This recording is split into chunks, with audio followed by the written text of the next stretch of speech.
Sequências de atividades 4, aulas 7 e 8, polígonos para pavimentação. Página 108. Nesta aula, vamos estudar atividades envolvendo pavimentação de polígonos, ladrilhamento de figuras planas. Ladrilhar ou pavimentar o plano significa preencher o plano com padrões sem deixar espaços vazios. Vamos iniciar nossas atividades com a pavimentação de polígonos regulares. Ao optarmos por utilizar apenas um polígono por pavimentação, só teremos 3 polígonos regulares possíveis: triângulos equiláteros, quadrados ou hexágonos, como mostram as pavimentações abaixo. Pergunta 1. Na sua opinião, por que a pavimentação utilizando um único tipo de polígono regular só é possível se for um desses 3? Então, aqui, ladrilhamento ou pavimentação é fazer tipo como fosse um piso, pavimentação de um piso. Então, somente essas 3 figuras, o triângulo, o quadrado ou o hexágono, não sobra espaço e pode ser utilizado todas iguais, só triângulos, só quadrados ou só hexágonos, só essas figuras. Por que isso acontece? Então, o ângulo interno de um triângulo equilátero é 60 graus. Nós sabemos que a soma dos ângulos internos de um triângulo é 180, 180 dividido por 3 dá 60. Então, 360 dividido por 60 é 6. O quadrado, cada ângulo interno é 90 graus. 360 dividido por 90 dá 4. E o hexágono, cada ângulo interno é 120. 360 dividido por 120 dá 3. Então, por que isso é possível? Porque possui ângulos internos divisíveis por 360. Então, quando dá uma divisão exata, 360 dividindo dá uma divisão exata, ele pode fazer uma pavimentação sem deixar espaços vazios. No caso aqui, no caso do triângulo, aqui tem o vértice do vértice de um vértice lá de uma pavimentação. Ao redor desse vértice vai caber 6 triângulos. Então, se vocês observarem, 6 triângulos ao redor de cada vértice. Então, aqui, se for aqui no quadrado, ao redor desse vértice vai caber 4 quadrados. E no hexágono, ao redor desse vértice vai caber 3 hexágonos. Então, para fazer uma pavimentação com figuras todas iguais, ela tem que ser divisível por 360. Página 108. Agora é sua vez de construir uma pavimentação. Construa uma pavimentação utilizando, na letra A, triângulos e hexágonos. Utilize apenas canetas coloridas e réguas. Então, vocês podem fazer nesse esquema ou nesse esquema aqui. Só de triângulos e hexágono. Então, o verde são todos hexágonos, o vermelho são todos triângulos. Página 109 é para construir uma pavimentação com triângulos e quadrados. Então, tem essa sugestão e essa sugestão. Escolhe qual vocês quiserem. Página 109. Questão 3. Triminós são peças formadas por 3 quadradinhos, como indica a figura abaixo.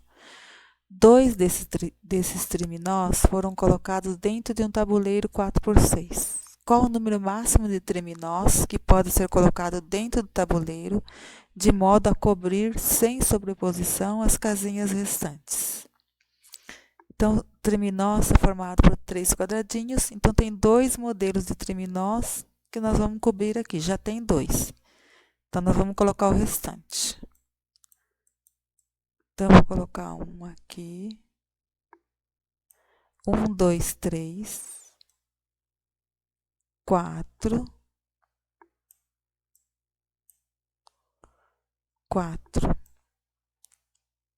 5, 6, 7, 8. Então, para cobrir aqui, eu usei 8 triminós.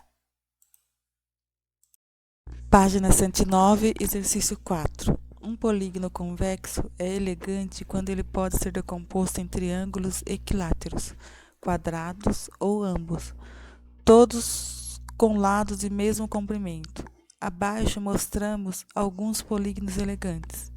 indicando para cada um deles uma decomposição e o número de lados. Então, com 4 lados só quadrados, com 5 lados quadrado e o triângulo, todos têm a mesma medida de lados e só pode ser formado por triângulos equiláteros e quadrados. Aqui um hexágono, uma figura de 6 lados formado só por triângulo. Aqui uma figura de 7 lados formado por quadrados e triângulos. Letra A. Desenhe um polígono elegante de 8 lados, indicando uma decomposição. Então, de 8 lados formados só com quadrados e triângulos, essa última figura é só tirar o triângulo daqui. Então, ficou um polígono elegante. Na 110, questão B. Quais são as possíveis medidas dos ângulos internos de um polígono elegante? Então, o polígono elegante ele pode ser formado só por triângulos equiláteros e por quadrados. Os ângulos do quadrado, os ângulos internos, são 90 graus. 90, 90, 90, 90. E os ângulos internos do triângulo equilátero é 60. Então, se eu juntar o triângulo e o quadrado, eu posso formar um ângulo interno de 60 mais 90, que vai dar 150. Ou se não, se juntar 2 triângulos, posso formar um ângulo de 120. E também o ângulo de 60 e 90, que já é o ângulo interno do triângulo e o ângulo do quadrado. Então, os valores possíveis são 60 graus, 90 graus, 120 graus e 150 graus. 150 graus é o máximo de ângulo que eu posso fazer num triângulo elegante, num polígono elegante. Página 110, questão C. Mostre que um polígono elegante não pode ter mais do que 12 lados.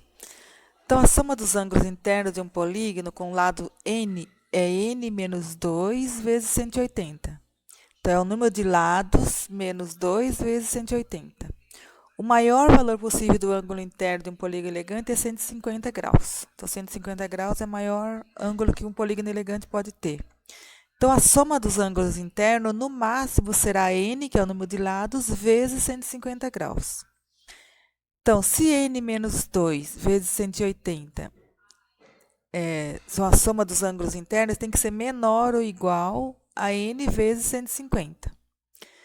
Então, fazendo a distributiva aqui, n vezes 180 vai dar 180n, menos 2 vezes 180 vai dar menos 360, menor ou igual a 150n. Passa o 150 para o lado de cá, ele está positivo, passa negativo. 180n menos 150n vai dar 30n. E o menos 360 passa para cá, positivo. 360 dividido por 30 vai dar 12. Então, no máximo, um polígono elegante tem que ter 12 lados. Página 110, exercício D. Desenhe um polígono elegante de 12 lados.